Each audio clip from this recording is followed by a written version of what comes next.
In the vast silence of space, the starship Eclipse drifted quietly through the darkness. Captain Adam Hayes stood on the bridge, staring at the blinking red light on the console before him. It was a distress signal, faint but unmistakable, coming from somewhere near the edge of Deathworld space.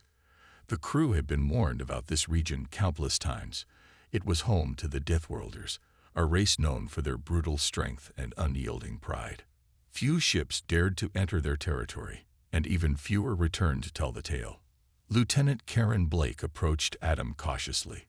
"Sir," she said, her voice low, "we're getting readings consistent with a hospital ship, but it's right on the border of Deathworld space." Her tone carried a hint of unease, and Adam didn't miss it. He turned to face her, his expression calm but serious. "I know what you're thinking, Lieutenant," he replied, "but we can't just ignore a distress call. If there are wounded people out there, we have a duty to help." Karen hesitated, glancing at the others on the bridge. Engineer Ryan Cole was already running diagnostics on the signal, while medic Laura Bennett reviewed the limited data they'd received so far. Everyone seemed tense, unsure of what lay ahead. Karen finally spoke again, choosing her words carefully. "Captain, I've heard stories about Deathworlder ships. They don't take kindly to outsiders poking around. Even if this is a hospital ship, do we really want to risk it? What if it's a trap?"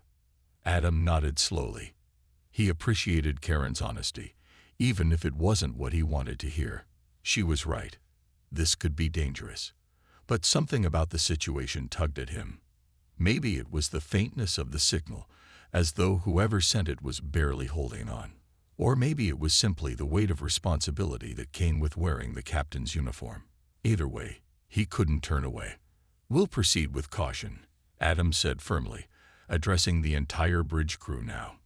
"Ryan, prep a shuttle. Karen, you're with me. Laura, grab your medkit.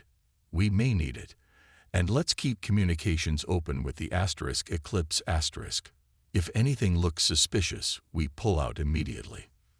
The team moved quickly, gathering supplies and heading to the hangar bay. As they boarded the shuttle, Adam couldn't shake the feeling that they were walking into something far bigger than a simple rescue mission. Still, he pushed the thought aside. Worrying wouldn't change anything. Action would.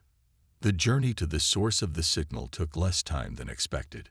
Soon, the mysterious ship loomed into view, a massive, battered vessel drifting silently against the backdrop of stars. Its hull was scarred with old battle damage, and parts of it looked almost derelict.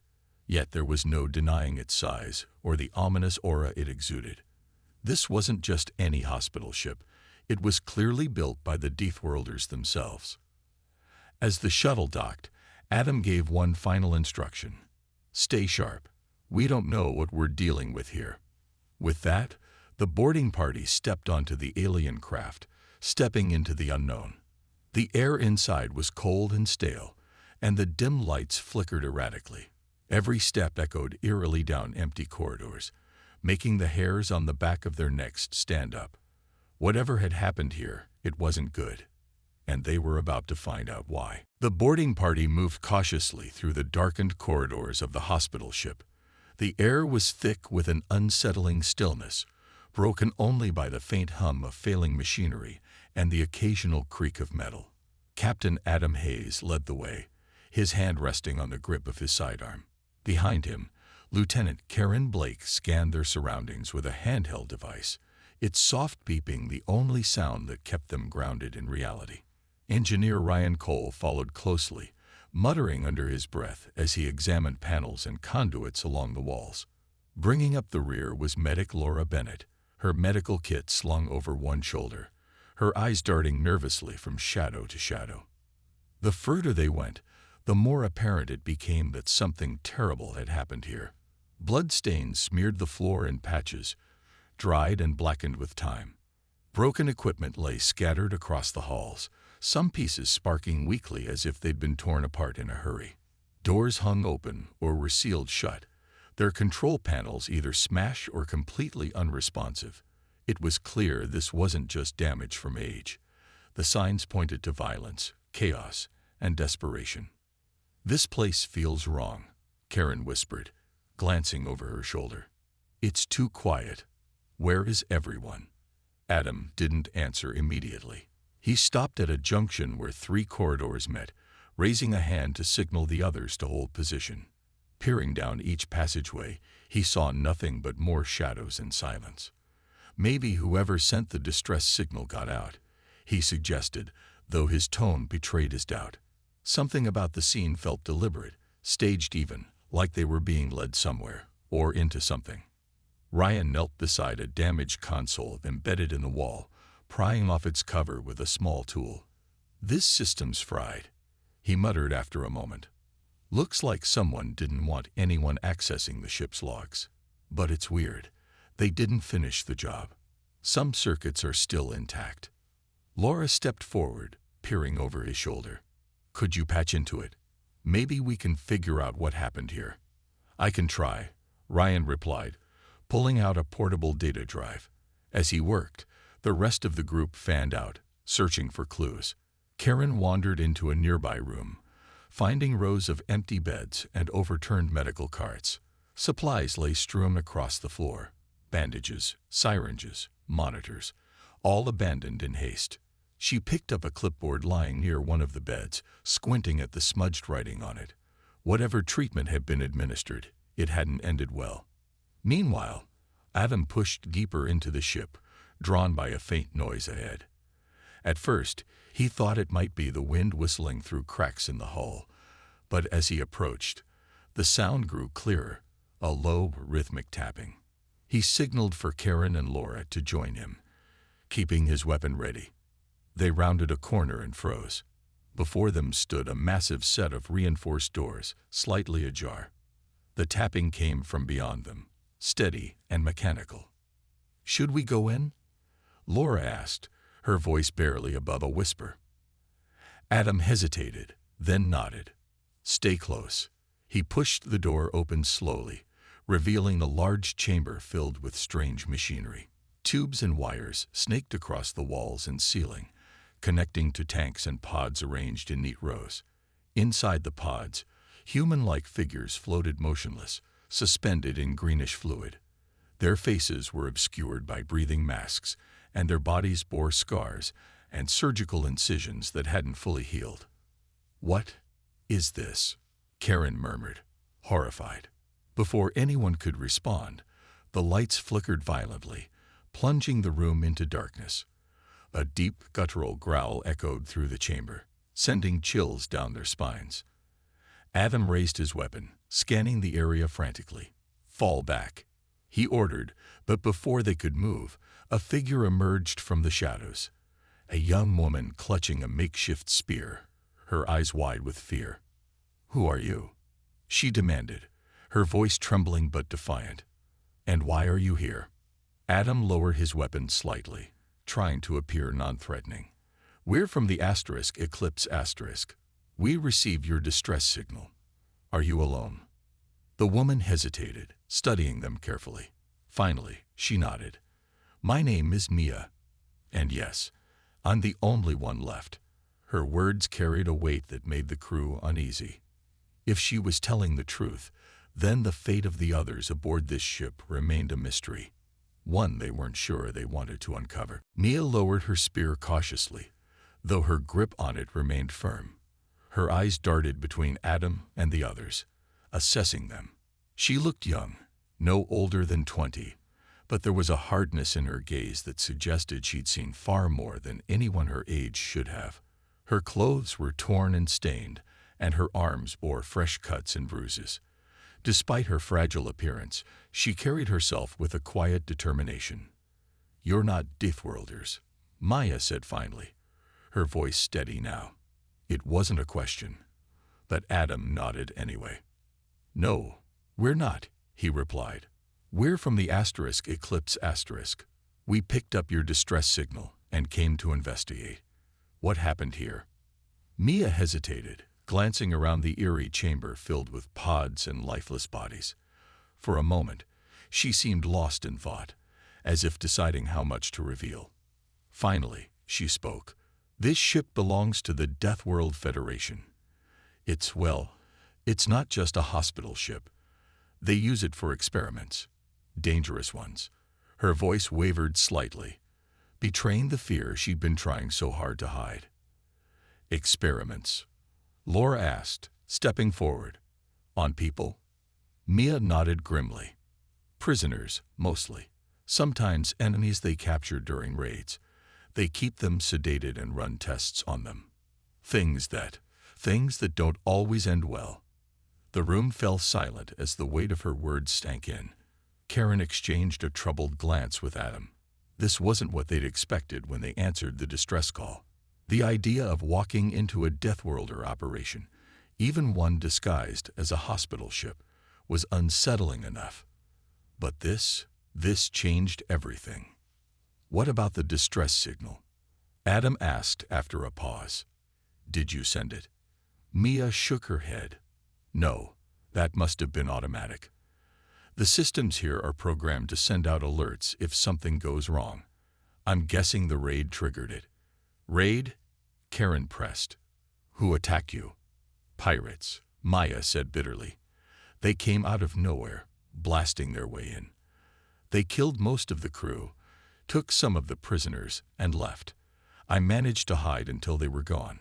But she trailed off, looking down at the floor. I don't know why they didn't take me too. Adam frowned, piecing together what little information they had. If pirates had attacked, it explained the bloodstains and wreckage they'd seen earlier. But something about Mia's story didn't sit right. He glanced at Ryan, who had been unusually quiet since they entered the chamber. The engineer was staring at one of the pods, his brow furrowed. What is it, Ryan? Adam asked. Ryan pointed at the pod. These scars, these incisions on the bodies, they're recent, too recent. If the raid happened days ago, why are these people still hooked up? Shouldn't they be dead by now? Mia stiffened visibly, gripping her spear tighter. I told you, they were running experiments. Maybe they kept them alive longer than usual. I don't know the details. Her defensiveness caught Adam's attention, but before he could press further, the ship shuddered violently. The lights flickered again, and a loud clang echoed through the corridor outside. Everyone froze, listening intently. What was that? Laura whispered. I don't know, Adam said, moving toward the door. Stay here. No. Maya snapped, grabbing his arm. You don't understand. This ship is full of traps. If you go out there without knowing where you're going, you'll get yourselves killed. Adam hesitated, meeting her gaze. There was genuine concern in her eyes, or was it panic? He couldn't tell. Then show us, he said firmly. Lead the way. Mia hesitated, then nodded reluctantly. Fine, but stay close. And whatever you do, don't touch anything. With Mia leading, the group moved back into the corridor. The tremors grew stronger as they advanced, accompanied by strange mechanical whirring sounds. Every step felt heavier, the air thick with tension. Something was wrong, terribly wrong, and Adam couldn't shake the feeling that they were being watched. As they rounded another corner, they found themselves face to face with a wall of blinking red lights and exposed wires. This wasn't here before, Ryan muttered, inspecting the obstruction. It's a security measure. Someone activated it. Mia's expression darkened. They know you're here, she said quietly. And they're coming. Who's coming? Karen demanded. Before Mia could answer, a deep, booming voice crackled over the ship's intercom. Intruders detected. Surrender immediately or face termination. The voice sent chills down their spines. It wasn't human. It was cold, mechanical, and devoid of emotion. Adam turned to Mia, his jaw tightening. Who are they? He asked sharply. Mia swallowed hard, her earlier confidence crumbling. Deathworlders, she whispered. They're here. The group froze, the mechanical voice still echoing through the corridors. Mia's face had gone pale, her earlier defiance replaced by raw fear. The blinking red lights cast an ominous glow over everyone, making the situation feel even more dire. Adam clenched his fists, trying to stay calm despite the growing tension. "Explain," he said sharply, turning to Mia. His tone left no room for hesitation.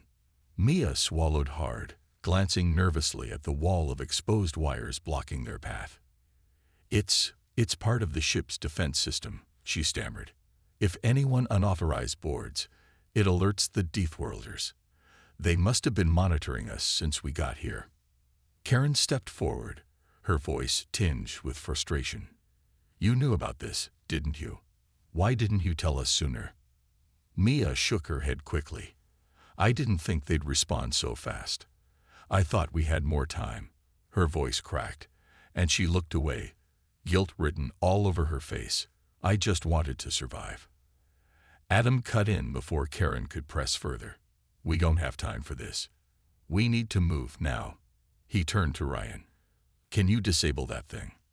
Ryan knelt down, examining the tangle of wires and blinking lights. "Maybe," he muttered, pulling out a small toolkit. "But it'll take a minute. And if I mess up, we might trigger something worse." Laura glanced back the way they'd come. "What about retracing our steps? Can we find another route?" Mia shook her head again. "Every path leads to checkpoints like this one. You can't escape without bypassing them." Adam cursed under his breath. The ship was a maze, and now they were trapped in it with Deathworlders closing in. He turned back to Ryan. "Do what you can. Quickly." As Ryan worked, the rest of the group kept watch, their weapons drawn. The mechanical whirring grew louder, accompanied by the sound of heavy footsteps echoing in the distance. Whatever was coming, it wasn't far away. "Hurry up, Ryan," Karen urged, her eyes fixed on the shadows at the end of the corridor. "We've got company." "I'm going as fast as I can." Ryan shot back, beads of sweat forming on his forehead. His hands moved quickly, cutting wires and rerouting circuits.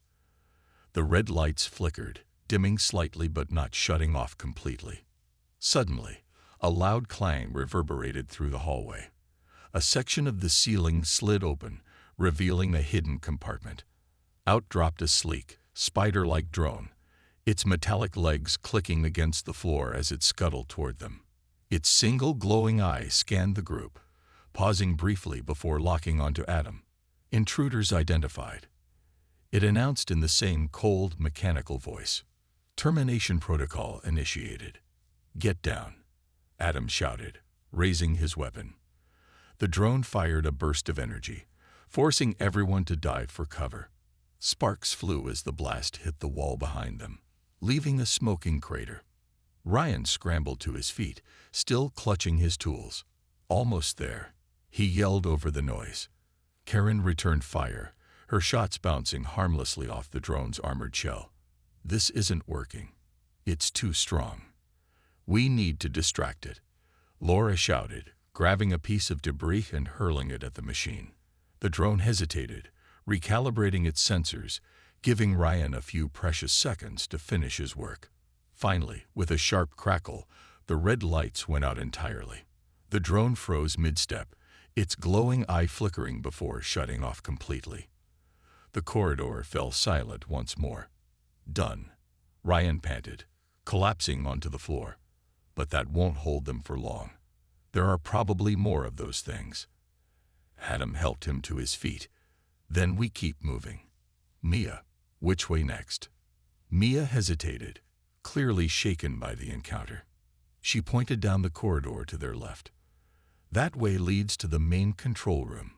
If we can get there, we might be able to shut down the entire security system, or at least buy ourselves some time." Adam nodded. "Lead the way. And Mia," he gave her a stern look. "No more surprises." She nodded weakly, gripping her spear tightly as she took the lead again. The group moved swiftly, their footsteps echoing in the oppressive silence. Every corner they turned felt like stepping into a new trap, every shadow harboring unseen threats. Behind them, the distant sound of boots grew louder. The Deathworlders were coming, and they weren't alone. The group pressed forward, their pace quickening as the sound of boots grew louder behind them. Maya led the way, her spear clutched tightly in one hand as she navigated the narrow corridors with practiced ease. The ship's dim lighting did little to ease the tension. Every flicker of the overhead lights seemed to heighten the sense of dread. Adam kept glancing over his shoulder, his weapon ready, but so far, they hadn't encountered any more drones, or worse, Deathworlders. "This way," Mia whispered, motioning for the group to follow her into a wider chamber. It was another medical bay, though this one was in better condition than the others they'd seen. Rows of empty beds lined the walls, and cabinets filled with supplies stood untouched. In the center of the room was a large console, its screen glowing faintly. "That must be the control room," Ryan said, pointing at the console. "If we can access it, we might be able to shut down the security systems. Or call for help," Laura added hopefully. "Maybe we can send a signal back to the Eclipse *. Adam nodded. "Let's focus on that. Ryan, see what you can do. Karen, keep watch. Laura, stay close in case someone gets hurt." He turned to Mia. "You know this ship better than anyone. Is there another way out of here if things go south?" Mia hesitated, then nodded. "There's a maintenance tunnel behind that panel," she said, gesturing to a section of the wall. "It leads to the lower decks. But it's small. Only one person can fit through at a time." "Good to know," Adam replied. "But let's hope it doesn't come to that." Ryan knelt in front of the console, his fingers flying across the keys as he worked to bypass the system. The screen flickered, displaying streams of unfamiliar symbols and codes. "This is going to take a minute," he muttered. "Their encryption is complicated." Before anyone could respond, a deep voice boomed over the ship's intercom, cutting through the silence like a blade. "Intruders, you have tampered with our systems. Surrender now or face annihilation." The voice sent chills down their spines. It was human, or at least sounded human, but there was a cold authority in its tone that left no doubt about the speaker's intentions. Adam exchanged a glance with Karen, who had already raised her weapon, scanning the entrances to the chamber. "Who is that?" Adam asked, turning to Mia. She swallowed hard, her hands trembling slightly. "That's Commander Victor Kane," she said quietly. "He's in charge of this ship, and probably the fleet outside. If he's talking to us directly, it means he's here." As if on cue, the distant thud of heavy footsteps echoed through the corridor.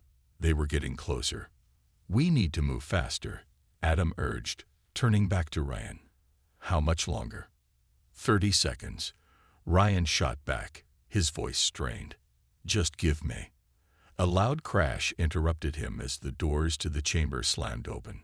3 massive figures stepped inside, clad in black armor that gleamed menacingly under the dim light. Their faces were obscured by helmets, but their weapons, a mix of rifles and blades, spoke volumes about their intent. Behind them loomed a 4th figure, taller and broader than the rest. This one wore no helmet, revealing a scared face and piercing gray eyes. It was Kane. "You've made a grave mistake," Kane said, his voice calm but laced with menace. He scanned the group, his gaze lingering on Mia. "And you." His tone hardened. "You betrayed your people." Mia took a step back, her spear raised defensively. "I didn't betray anyone. I survived." Kane sneered, taking a step forward. "Survival without purpose is betrayal. Hand yourselves over, and I may show mercy." Adam stepped between Kane and his crew, raising his weapon. "We're not giving up," he said firmly. "You don't own this galaxy." Kane chuckled darkly, shaking his head. Foolish words from a man who doesn't understand the stakes. He gestured to his soldiers, who raised their weapons. "Take them alive, if possible." Karen fired first, her shot striking one of the armored figures in the chest. The impact barely phased him, and he charged forward with terrifying speed. Chaos erupted as the group scrambled to defend themselves. Adam shouted orders, trying to keep everyone focused, but the odds were against them. "Ryan," Adam yelled. "Are you done yet?" "Almost," Ryan shouted back, his fingers moving even faster. 5 seconds. The Deathworlders closed in, their movements precise and relentless. One of them lunged at Mia, forcing her to dodge and counter with her spear. Laura ducked behind a bed, using it as cover while she tried to aim her weapon. Karen fought fiercely, landing hits that would have felled most opponents. But these weren't ordinary enemies. Finally, Ryan let out a triumphant shout. Got it. The lights in the chamber flickered wildly, and the ship's systems began to power down. The Deathworlders paused, momentarily disoriented. Adam seized the opportunity.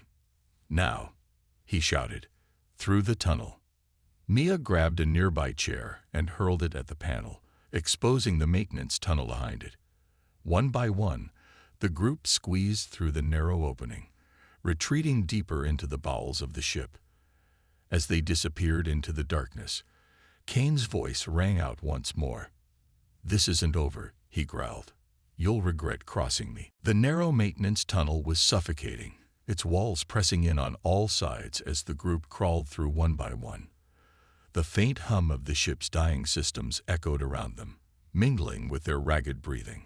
Ahead, Mia led the way, her spear dragging against the metal floor. Behind her, Adam followed closely, keeping an eye on the others as they moved. Ryan brought up the rear, clutching his toolkit like a lifeline. This tunnel better lead somewhere useful, Karen muttered, her voice tight with frustration. Because if Kane catches us in here, we're dead. It leads to the lower decks, Maya replied without looking back. Her tone was clipped, but there was no mistaking the tension in her voice. From there, we might be able to find another escape route, or at least regroup. Adam didn't respond. He was too focused on listening for any sign of pursuit. So far, the Deathworlders hadn't followed them into the tunnel, but that didn't mean they were safe. Kane wasn't the kind of man to give up easily. After what felt like hours, but was probably only minutes, the tunnel opened up into a larger chamber. It was dimly lit, with exposed pipes running along the ceiling and crates stacked haphazardly against the walls. The air smelled damp and metallic, and the sound of dripping water filled the silence. Where are we? Laura asked, glancing around nervously. The cargo hold, Maya said, lowering herself down from the tunnel entrance. This is where they kept supplies, and sometimes prisoners. Ryan let out a low whistle as he examined the area. Looks like someone cleaned this place out in a hurry. Whatever was here, it's gone now. Probably taken by those pirates, Adam said, scanning the room. His eyes landed on a set of heavy doors at the far end. Does that lead outside? Mia nodded. It connects to the docking bay. But it's sealed shut. We'd need to override the locks to open it. Karen crossed her arms. Great. Another obstacle. What else can go wrong? As if on cue, the lights flickered, and a loud hiss filled the chamber. The group froze, turning toward the source of the noise. One of the crates near the wall shifted slightly, then toppled over, revealing a hidden figure crouched behind it. Who's there? Adam demanded, raising his weapon. The figure stepped into the light. A young man, barely older than Mia, with scruffy hair and torn clothes. His hands were raised defensively, and his face was pale with fear. Don't shoot, he pleaded. I'm not armed. Who are you? Adam asked, lowering his weapon slightly but keeping it trained on the stranger. My name's Ethan, the man replied quickly. I was one of the prisoners here. I managed to hide when the raid happened. Laura stepped forward cautiously. Are you hurt? Do you need medical attention? Ethan shook his head. No, I'm fine. But there are others, more survivors. We've been hiding down here, trying to stay alive. Others? Karen repeated, exchanging a glance with Adam. How many? About a dozen, Ethan said. They're scared, and most of them are injured. They won't last much longer without help. Adam frowned, considering their options. Taking on Kane and his forces was already a losing battle. Adding a group of wounded strangers to the mix would only complicate things further. But leaving them behind wasn't an option either. "All right," Adam said finally. "Take us to them. Maybe together we can figure something out." Ethan hesitated, then nodded. "Follow me. But be careful, they're not going to trust you right away." He led them through the cargo hold, weaving between the crates until they reached a small alcove hidden behind a stack of barrels. Inside, a dozen figures huddled together, their faces gaunt and eyes hollow. Some bore obvious injuries, bandaged wounds, broken limbs, but all of them looked exhausted and terrified. "This is everyone," Ethan said quietly. "They're scared, but they want to live. And they hate the Deathworlders just as much as you do." Adam knelt down, addressing the group directly. "We're here to get off this ship. If you want to survive, you'll need to help us fight back. Can you do that?" One of the survivors, a wiry man with a scar across his cheek, spoke up. "What do you have in mind?" "We disable the ship's engines," Adam explained. "If we can cripple it, Kane won't be able to chase us. Then we make a run for our shuttle." The survivors exchanged uneasy glances, but eventually they nodded in agreement. They didn't have much choice. Maya stepped forward, her expression grim. "There's a reactor core on the engineering deck. If we overload it, we can create enough chaos to cover our escape." Adam turned to her sharply. "You knew about this earlier and didn't say anything." "I didn't think we'd need to go that far," Maya shot back, her voice rising. "But if you want to stand a chance against Kane, this is the only way." Adam studied her for a moment, then nodded. "Fine, let's do it. Ryan, you're with Mia. Get to the reactor and start setting it up. The rest of us will hold off Kane's forces as long as we can." The plan was risky, but it was the best they had. As the group split up, Adam couldn't shake the feeling that betrayal lurked just around the corner. And deep down, he wondered if they'd already walked into a trap. The group moved quickly, splitting into two teams as they prepared to execute their risky plan. Ryan and Mia headed toward the engineering deck, their footsteps echoing softly against the metal floors. The rest of the group stayed behind to defend the cargo hold, knowing Kane's forces could arrive at any moment. Tension hung thick in the air, and every shadow seemed to whisper danger. As they reached the engineering deck, Ryan couldn't help but feel uneasy.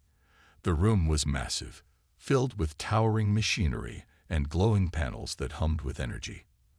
At the center of it all stood the reactor core, a pulsating sphere of light encased in reinforced glass. It looked both beautiful and deadly, a reminder of the power Deathworlders wielded. "This is it," Maya said, her voice low as she approached the control panel. "If we overload this, it'll take out the engines and most of the ship's systems. That should buy us enough time to escape." Ryan nodded, pulling out his toolkit. "Let me handle the technical stuff. You keep watch." He knelt down, connecting his portable data drive to the panel. Lines of code scrolled across the screen as he worked, his fingers moving swiftly despite the pressure. Mia paced nearby, gripping her spear tightly. Her eyes darted to every corner of the room, searching for any sign of movement. She didn't trust this place, or herself. Betraying Kane had been her only choice, but now she wondered if she'd made the right decision. What would happen when the others found out the truth? Back in the cargo hold, Adam and the others prepared for the inevitable fight. Ethan and the other survivors had armed themselves with makeshift weapons, pikes, shards of metal, anything they could find. They weren't soldiers, but desperation gave them courage. "We can't let them get through here," Adam said firmly, addressing the group. "Hold your ground no matter what happens." Karen adjusted her grip on her weapon, glancing at Laura. "You ready for this?" Laura nodded, though her hands trembled slightly. "I'll do my best." The silence was broken by the sound of heavy boots approaching from the corridor. The group tensed, bracing themselves as the first wave of Deathworlders appeared. Their armor gleamed menacingly under the dim lights, and their weapons were raised and ready. "Forget mercy," Adam shouted as the first shots rang out. Fight back. The battle erupted in chaos. Blasts of energy lit up the room, forcing everyone to dive for cover. Karen fired repeatedly, her aim steady despite the adrenaline coursing through her veins. Ethan swung a metal pipe with surprising strength, knocking one of the armored figures off balance. Laura stayed close to Adam, using her medical kit to tend to injuries as quickly as they happened. But the Deathworlders were relentless. For every blow landed, 2 more attackers surged forward. The survivors fought bravely, but their lack of training began to show. One by one, they fell back, injured or overwhelmed. Fall back. Adam yelled, realizing they couldn't hold the line forever. To the tunnel. The group retreated toward the maintenance tunnel, firing blindly to cover their escape. Just as they reached the opening, another figure stepped into view, Commander Kane himself. His scared face twisted into a cruel smile as he blocked their path. "You've caused enough trouble," Kane growled, raising his weapon. "It ends now." Before anyone could react, a deafening explosion rocked the ship. The lights flickered violently, and the ground shook beneath their feet. Alarms blared overhead, filling the air with a shrill warning. "What was that?" Karen shouted, struggling to stay upright. Adam turned toward the direction of the blast, his heart sinking. "Ryan." Mia's voice crackled over the comms, shaky but alive. "The reactor's destabilized. We're on our way back, but you need to move. Now." Kane cursed under his breath, turning to bark orders at his men. The explosion had thrown his plans into disarray, but he wasn't about to let the intruders escape. With a roar, he charged forward, forcing Adam and the others to scatter. "We don't have much time."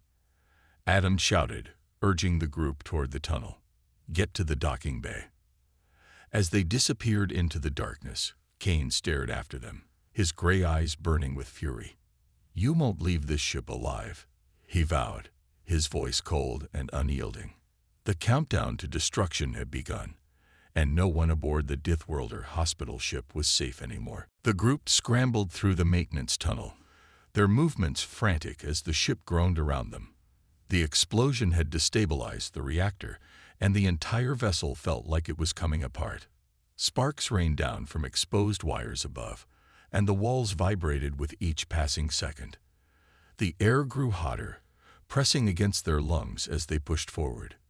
"We're running out of time," Mia shouted from the front, her voice barely audible over the alarms blaring throughout the ship. "If we don't reach the docking bay soon, we'll be trapped in here."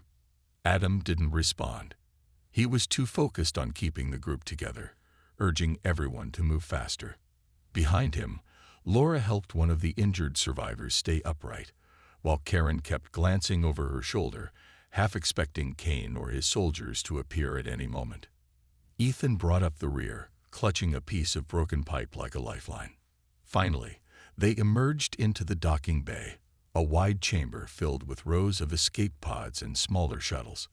The sight of salvation spurred them on, but Adam's relief was short-lived. As they approached the nearest pod, a shadow moved across the far wall. Kane stepped into view, flanked by 2 of his armored soldiers. "You're persistent," Kane growled, raising his weapon. His face was streaked with sweat and soot, but his eyes burned with cold determination. "But persistence won't save you." Adam raised his own weapon, stepping protectively in front of the group. "We're not dying here, Kane. Not today."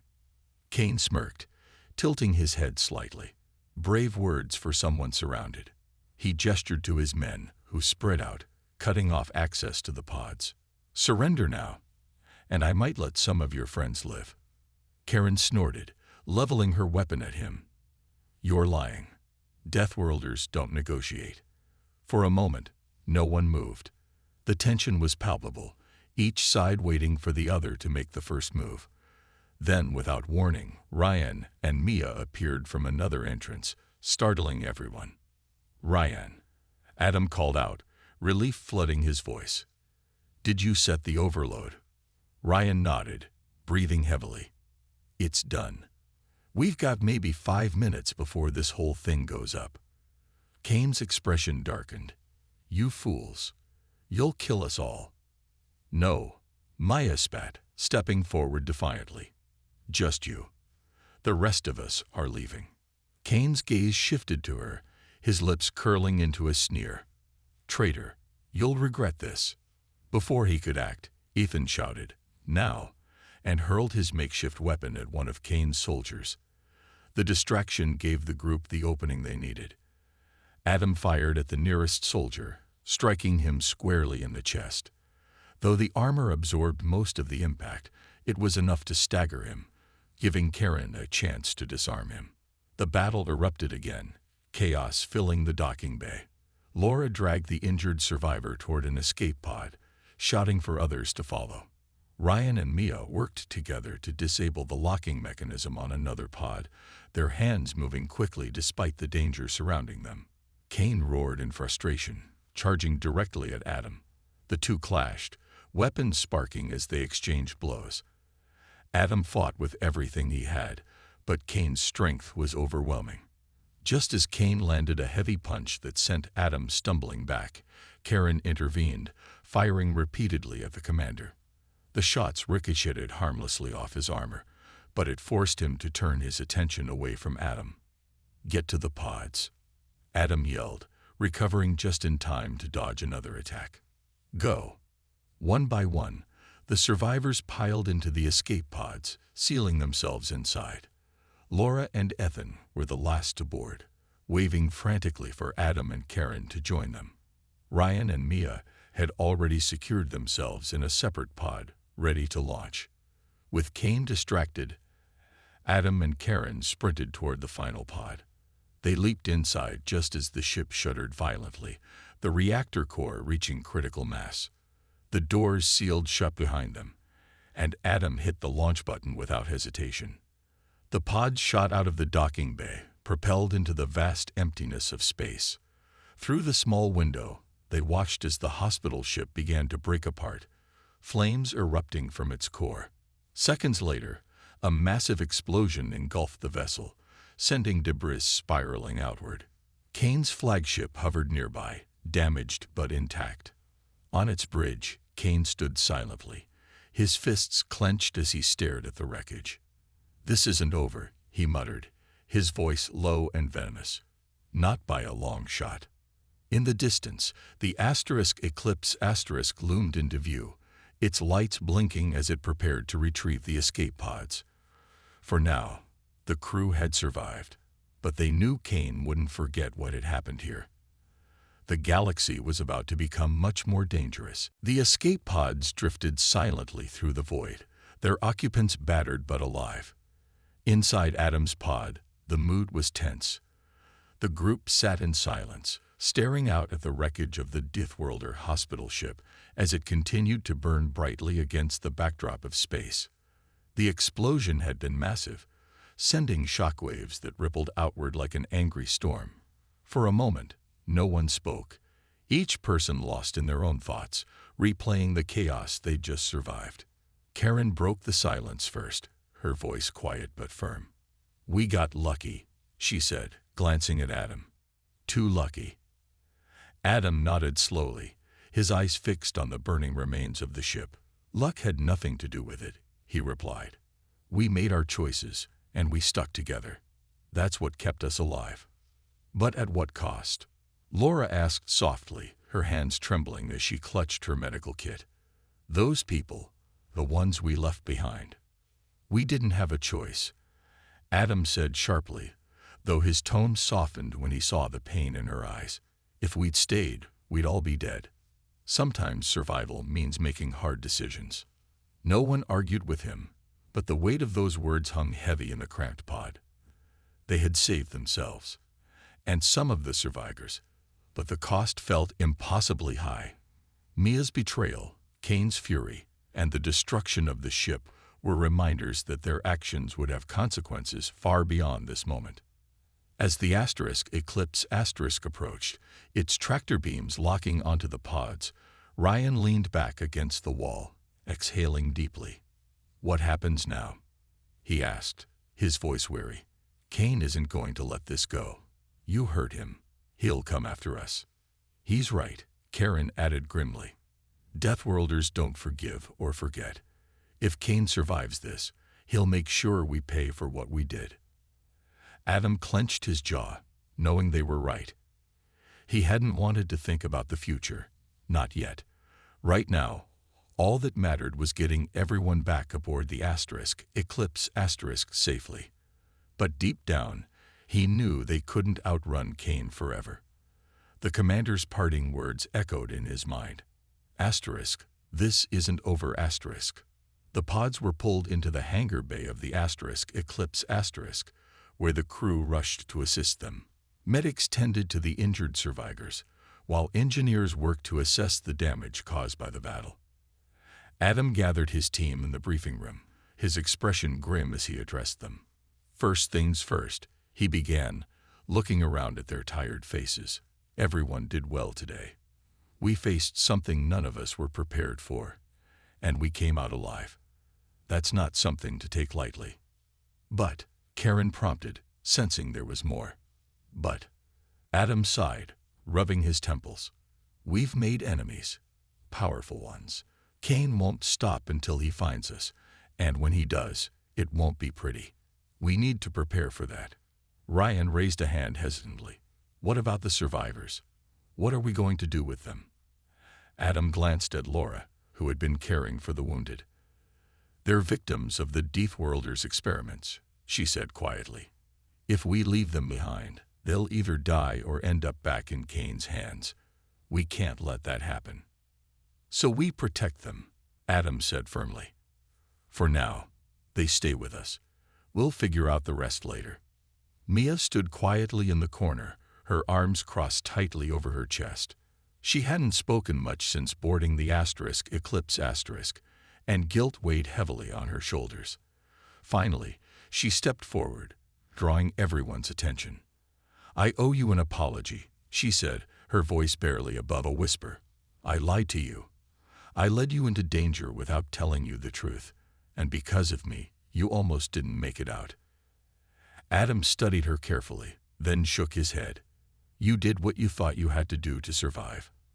I'm not saying I trust you completely, not yet, but you helped us in the end.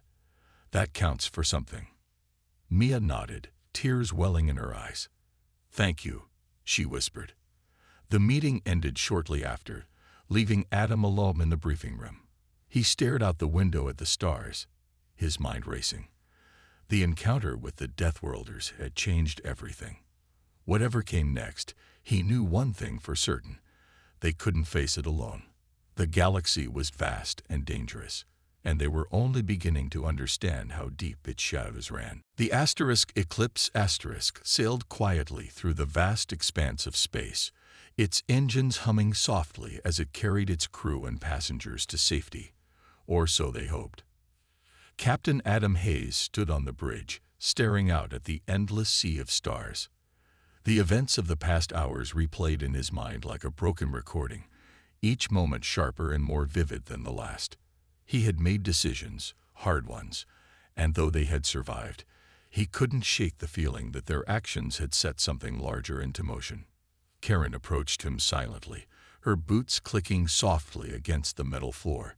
She leaned against the railing beside him, her arms crossed. You look like you're carrying the weight of the galaxy, she said, her tone light, but her eyes serious. Adam let out a slow breath. Maybe I am, he admitted. We've stirred up trouble we can't outrun. Kane isn't someone who forgets. Karen nodded, glancing out at the stars herself. No, he's not. But running won't solve anything either. Sooner or later, we'll have to face him. I know, Adam replied, his voice low. But facing him means risking everything, not just us, but the survivors too. And the Eclipse. We can't fight an entire fleet. Then we don't fight them alone, Karen said firmly. We reach out to Starfleet Command.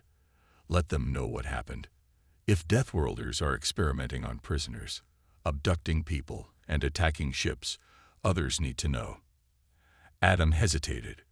Reporting the incident meant exposing their mistakes, their decision to board the hospital ship, the destruction of the vessel, and the lives lost along the way. It also meant trusting Starfleet to act quickly enough to stop Kane. But Karen was right. They couldn't handle this alone. "All right," Adam said finally. "Draft a report. Include everything. The experiments, the attack, and Kane's warning. Leave nothing out." Karen nodded and turned to leave, but before she could take a step, the ship's alarms blared suddenly, piercing the quiet of the bridge. The crew scrambled to their stations, checking the sensors for any sign of danger. "What is it?" Adam demanded, moving to stand behind the helm. "It's a transmission," Ryan called out from his station. "From Kane's flagship." Adam's stomach tightened. "Put it on screen." The view screen flickered to life, revealing Commander Victor Kane. His scared face filled the display, his cold gray eyes locking onto Adam's. Behind him, the wreckage of the hospital ship floated like a grim reminder of their earlier encounter. "You've made a grave mistake," Kane began, his voice calm but laced with venom. "You destroyed one of my ships, killed my crew, and humiliated me. That debt will be paid in blood." Adam straightened, meeting Kane's gaze without flinching. "We didn't come looking for a fight, Kane. You attacked us first. If you want revenge, you'll have to go through Starfleet to get it." Kane smirked, clearly unimpressed. "Starfleet? Do you think they care about your survival? About justice? They'll abandon you the moment it becomes inconvenient. No, Captain Hayes, this is between you and me." Before Adam could respond, the transmission cut off, leaving the bridge in tense silence. The crew exchanged uneasy glances, the weight of Kane's words sinking in.